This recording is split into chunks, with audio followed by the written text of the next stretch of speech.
Hello student. In my last video, we had already discussed about pair of linear equation in two variables solution by cross multiplication method. Now, in this video, take some extra problem to solve by cross multiplication method for better understanding. Let's begin.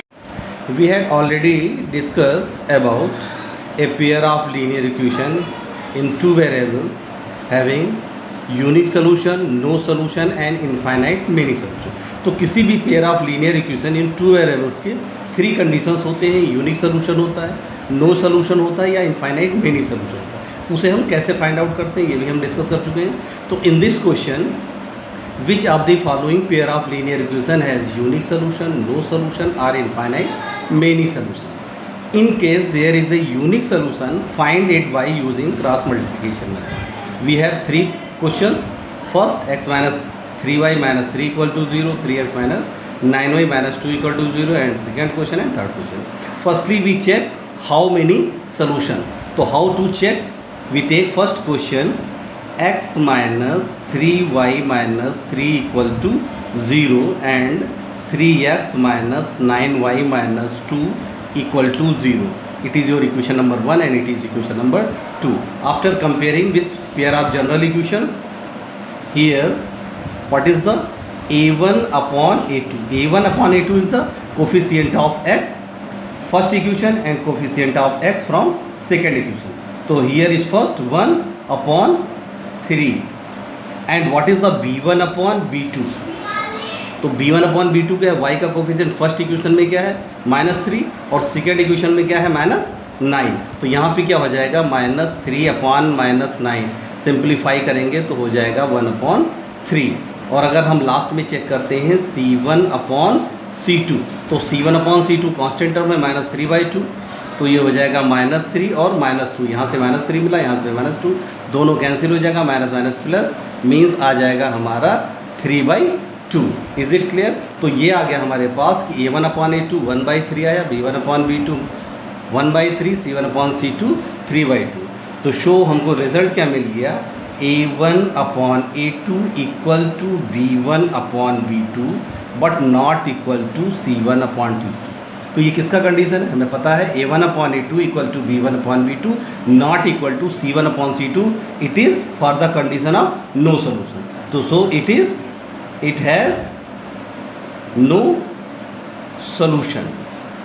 तो क्योंकि इसका कोई solution नहीं है इसलिए हमें इसे आगे फाइंड आउट करने की ज़रूरत नहीं है, क्योंकि क्वेश्चन क्या कह रहा है? In case there is a unique solution, find it by cross multiplication. तो अगर इसका यूनिक सोल्यूशन होता तो हमें फाइंड करने की ज़रूरत थी, अदरवाइज नहीं. हम इसका सेकेंड पार्ट एक और लेते हैं. क्वेश्चन क्या है? Next question 2x plus Y equal to 5, 3x plus 2y equal to 8.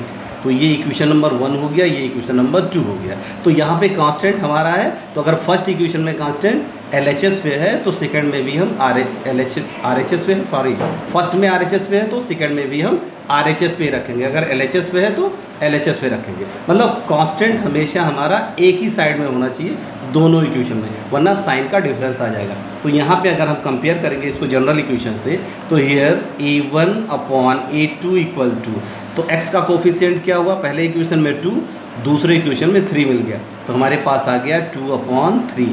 और यहाँ पे हमारे पास b1 अपॉन b2 क्या मिल गया? फर्स्ट इक्वेशन में y का कोफिशिएंट 1 है और सेकेंड में y का कोफिशिएंट 2 है, तो 1/2. एक बात का ध्यान रखिएगा कि जनरली हम कंपेयर करते हैं तो अगर कोफिशिएंट कुछ नहीं होता तो जनरली हम y लिख लेते हैं. y कोफिशिएंट में नहीं आता क्योंकि y का कोफिशिएंट लिखना है, तो y के साथ जो भी एक्स्ट्रा रियल नंबर्स मल्टीप्लाइड या डिवाइड के फॉर्म में होते हैं वो उसका कोफिशिएंट होता है. Is it clear? तो यहाँ a1 अपॉन a2 2/3 आ गया, b1 अपॉन b2 1/2. तो ये यहीं पे शो होता है कि दोनों आपस में इक्वल नहीं है. इसका मतलब क्या हो जाएगा? यूनिक. लेकिन हम थर्ड भी निकाल लेते हैं constant, c1 upon c2 equal to 5/8. अगर इसको ट्रांसपोज करते तो -5 हो जाता, 8 को ट्रांसपोज करते तो -8 होता. फिर यहाँ पे -5 और -8 होता तो कैंसिल हो जाता, तो रिजल्ट पे कोई फ़र्क नहीं होता. तो इसीलिए हम कहते हैं या तो कांस्टेंट को LHS पे लेंगे या RHS पे लेंगे, सिर्फ साइन का चेंज होगा लेकिन लास्ट रिजल्ट सेम होगा. तो यहाँ पे हमको क्या मिल गया? So a1 upon a2 is not equal to b1 upon b2. So it has unique solution. It has unique solution. तो ये अगर यूनिक सोल्यूशन है इसका मतलब अब हमें सॉल्व करना पड़ेगा। तो now we have pair of linear equations in two variables. तो now we have pair of linear equation two variables is 2x plus Y equal to 5 and second क्या है 3x plus 2y equal to 8। और इसे हमें solve किससे करना है? By cross multiplication method. तो क्रॉस मल्टीप्लिकेशन के लिए हमने क्या बताया था कि एक कंडीशन हम अपने हेल्पिंग के लिए ले लेते हैं, वैसे तो हम डायरेक्ट कर सकते हैं। तो क्या होता था कोफिशिएंट b1 b2 y के कोफिशिएंट से लेते थे b1 b2, फिर c1 c2 a1 a2 और फिर b1 b2, मतलब y के कोफिशिएंट से चलते थे और सर्कुलेट वे में फिर y के कोफिशिएंट पे आ जाते थे। एक चीज़ यहाँ पे आपको ध्यान देना पड़ेगा कि मैंने यहाँ पे कांस्टेंट को RHS की तरफ ही रखा है। तो मैंने क्या बताया था, जब RHS पे रखेंगे तो जो माइनस वाला स्टेप होता था वो 1 वाला स्टेप होता था वो माइनस साइन के साथ आएगा। तो यहाँ पे अगर हम कोफिशिएंट करेंगे तो ये 1 और 2 y का कोफिशिएंट 1 2 5 8 2 3 1 2, तो इसको मल्टीप्लाई करेंगे। क्रॉस मल्टीप्लिकेशन है तो इसलिए क्रॉस ही मल्टीप्लाई हो जाता है ये। तो ये पहला स्टेप हमारे पास x अपॉन, सेकेंड के लिए y अपॉन, और थर्ड हमने आपको क्या बताया था कि -1 हो जाएगा। क्यों? क्योंकि कांस्टेंट हमारा RHS पे है तो इसलिए ये माइनस होगा। अगर ये LHS पे होता तो यहाँ पे हम 1 को प्लस साइन में लेते। ये मेन फैक्टर है जो आपको दिमाग में रखना है। Is it clear? तो 1 को 8 से मल्टीप्लाई करना है प्लस वे में और 2 को 5 से मल्टीप्लाई करना है माइनस में। तो आपके पास आ गया 1 मल्टीप्लाई 8 माइनस 2 मल्टीप्लाई 5। ओके, फिर नेक्स्ट स्टेप में क्या हो जाएगा 5 मल्टीप्लाई 3, तो 5 मल्टीप्लाई 3 प्लस में हो जाएगा और ये मल्टीप्लाई हो जाएगा -8 मल्टीप्लाई 2। Is it clear? और फिर 2 को 2 से मल्टीप्लाई करेंगे तो ये प्लस में हो जाएगा और फिर 3 को 1 से मल्टीप्लाई कर देंगे तो 3 मल्टीप्लाई 1 ये निगेटिव में आ जाएगा। Is it clear? तो एक स्टेप और नेक्स्ट आ जाएगा। तो x अपॉन 8 1 ज़ा 8 माइनस 5 2 ज़ा 10 इक्वल टू y अपॉन 5 3 ज़ा 15 और 8 2 ज़ा 16 इक्वल टू -1 अपॉन 2 2 ज़ा क्या हो जाएगा हमारे पास यहाँ पे 2 2 ज़ा 4 माइनस 3 1 ज़ा 3। तो अगर हम इसको सॉल्व करेंगे 8 माइनस 10 तो यहाँ पे आएगा -2 और यहाँ पे आएगा -1। तो यहाँ पे अगर एक स्टेप अगर हम और आपको दिखा दें तो x upon -2 equal to x upon -2 यहाँ पे आएगा y upon -1 equal to -1 upon 1। तो x upon -2 y upon -1। Is it clear? तो हमारे पास आ गया x अपॉन -2 इक्वल टू ये, तो हमारे पास आ जाएगा x upon -2 y upon -1 equal to -1 upon 1। तो अगर आप यहाँ पे रिजल्ट देखोगे तो x upon -2 y upon -1 equal to -1 upon 1। तो हमने यहाँ पे आपके पास लिख के दिखाया implies x upon -2 equal to y upon -1 ये। तो हम यहाँ पे कंसीडर करेंगे कि since x upon -2 equal to -1 upon 1 तो therefore x equal to minus minus plus, तो x equal to 2 and second क्या हो जाएगा y upon -1 equal to -1 upon 1।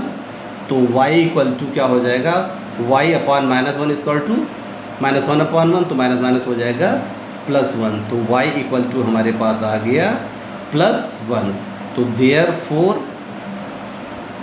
Value of x equal to 2 and y equal to 1 is our result. तो ये हमारे पास एक result आ गया। तो एक पार्ट हमारे पास और बचा था इसका थर्ड क्वेश्चन क्या था 3x minus 5y equal to 20। तो 3x minus 5y equal to 20, 6x minus 10y equal to 40। तो इसको कंपेयर करेंगे तो here a1 upon a2 equal to 3 upon 6। Is it clear? आप बगल में लिख लीजिए या नीचे लिख के सॉल्व करिए, उससे कोई फ़र्क नहीं होगा। ओके, तो ये क्या हो जाएगा, 3 1 जा 3, 3 2 जा 6, मानी तो ये आया 1/2। फिर हमने क्या ले लिया, b1/b2 इक्वल टू -5/-10, रिड्यूस करेंगे तो 1, 5 1 जा 5, 5 2 जा 10, तो माइनस माइनस प्लस, तो ये भी आ गया 1/2। और c1/c2 जब हमने लिया तो ये आ गया 20/40। साइन की कोई फ़र्क नहीं, क्योंकि जो कांस्टेंट था वो दोनों में RHS के बाद था। तो इसको जब रिड्यूस किया तो 20 1 जा 20, 22 जा 40, 1/2। तो अगर आप ऑब्जर्व कर रहे हो तो a1/a2 1/2 आ गया, b1/b2 1/2 आ गया, और c1/c2 भी 1/2 आ गया। तो so a1/a2 equal to b1/b2 equal to c1/c2, और ये सारी वैल्यू 1/2 के बराबर है। तो जब सारे कंडीशंस इक्वल होते हैं, a1/a2 equal to b1/b2 equal to c1/b2, it means it has infinite many solution. Is it clear? तो ये इनफाइनाइट मेनी सॉल्यूशन है। तो क्वेश्चन के अकॉर्डिंगली, क्योंकि क्वेश्चन हमारा क्या था कि अगर यूनिक सॉल्यूशन होगा तभी हमें उसे सॉल्व करना है क्रॉस मल्टीप्लिकेशन से। तो फर्स्ट में हमारे पास क्या आ गया था, नो सॉल्यूशन था, तो उसे सॉल्व नहीं किया। सेकंड में यूनिक आया तो हमने क्रॉस मल्टीप्लिकेशन से सॉल्व किया। थर्ड में आया इनफाइनाइट मेनी सॉल्यूशन, तो no needs to solve it. तो in question number 2, for which value of a and b does the following pair of linear equation have an infinite number of solution? Equation is 2x + 3y = 7. In other equation, a minus b into x plus a plus b into y equal to 3a plus b minus 2. तो इस type के question exam में अक्सर पूछे जाते हैं। It is very most important question. Then how to find the value of a with the help of condition infinite number of solution? तो we have two equation. First is the 2x + 3y = 7, and other equation is a minus bx plus a minus by equal to 3a plus b minus 2. तो ये equation number हमारा 1 हो गया और ये equation number 2 हो गया। तो इसको हम अगर कंपेयर करेंगे जनरल इक्वेशन से तो हमारे पास क्या मिलेगा, here a1/a2 equal to 2/a minus b, ठीक।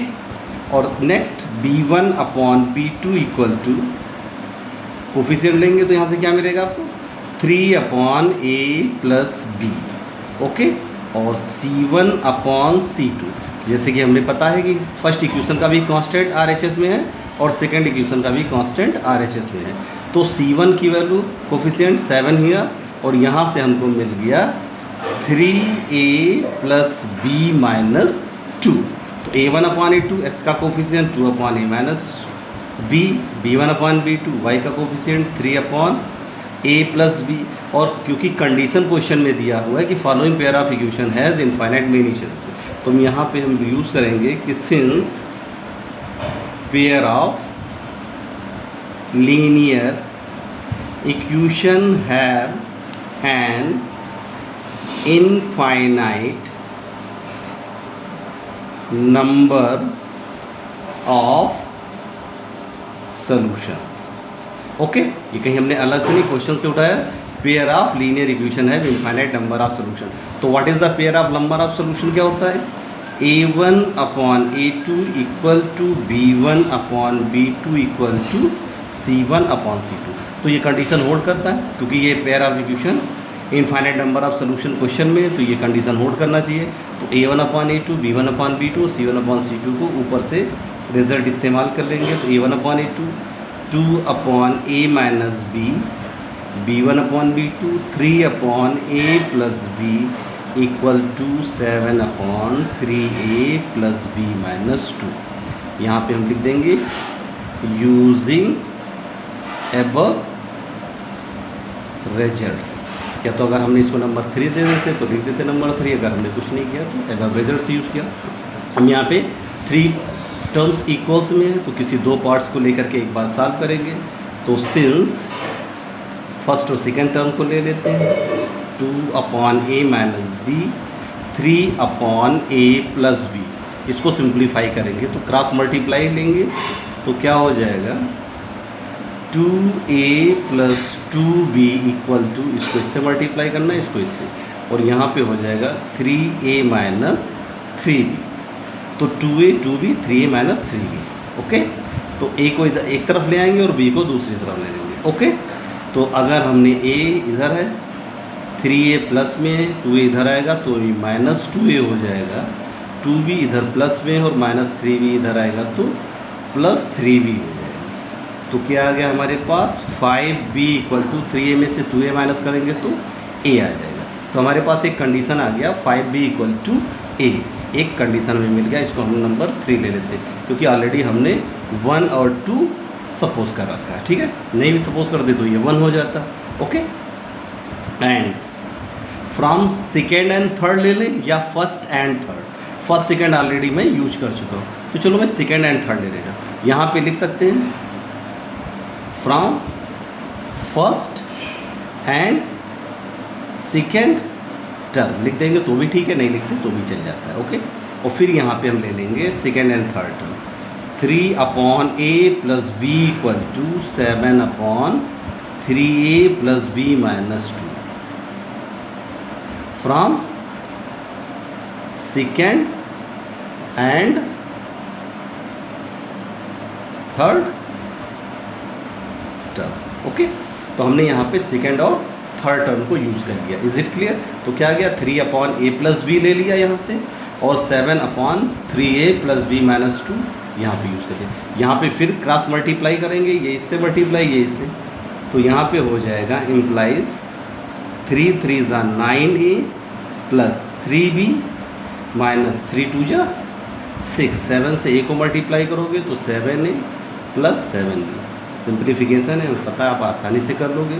ट्रांसपोज कर लेते हैं तो 9a माइनस 7a इधर आ जाएगा, फिर प्लस 3b माइनस 7b और माइनस 6 है तो इसे ट्रांसपोज कर दे दूसरी तरफ तो प्लस 6 हो जाएगा। ओके, ये b है और 6 में थोड़ा सा डिफरेंस ऑब्जर्व करिएगा। तो 9a में से 7a माइनस करेंगे तो 2a मिल जाएगा और 3b में माइनस 7b करेंगे तो minus 4b equal to 6। 2a minus 4b equal to 6। अब हमारे पास क्या है a इक्वल टू 5b, तो a के प्लेस पे 5b यूज़ कर लें। 2 इंटू 5b, a के प्लेस पे 5b यूज़ कर लिया, माइनस 4b इक्वल टू 6। मतलब यहाँ पे हमने किसको यूज़ कर लिया, यूजिंग किसको यूज़ कर लिया 2 into 5b minus 4b equal to 6। तो हमने किसको यूज़ कर लिया, using equation 3। Is it clear? तो 2a minus 4b equal to 6, 2 into 5b minus 4b equal to 6, ये हो जाएगा हमारे पास 10b minus 4b equal to 6।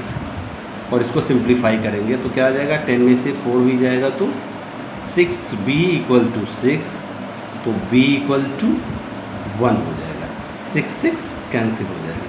तो हमारे पास ये एक रिजल्ट मिल गया b equal to 1।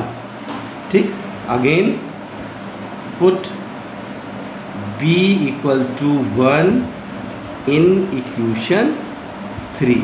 a equal to 5b है तो a इक्वल टू क्या हो जाएगा, 5 इंटू 1 इक्वल टू 5a। तो a बराबर क्या आ गया हमारे पास, ये। तो एक रिज़ल्ट ये मिल गया, दूसरा ये मिल गया।